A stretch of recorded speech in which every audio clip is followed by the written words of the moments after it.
Hey everyone, Tech Gamer here. In this video I'm going to provide you with a quick demonstration on how to update the firmware for your Nintendo Switch. So let's get to it.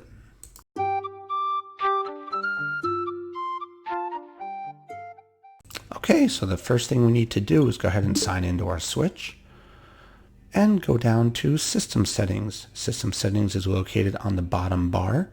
So we just press the down arrow and move over to System Settings. The first thing we want to do once in System Settings is scroll down to System and hit System Update.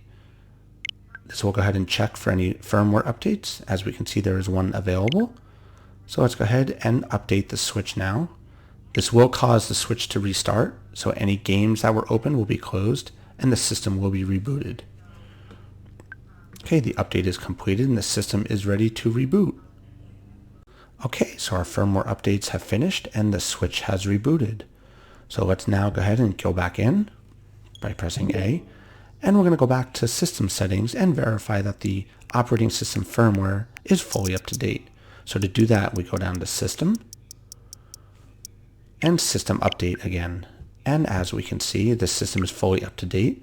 I also like to go ahead and check that the dock firmware is up to date, which it is. And the last thing I like to check is controllers and sensors. So let's go down to Update Controllers. This will go ahead and update the firmware on the connected controllers, which in this case is the Joy-Cons.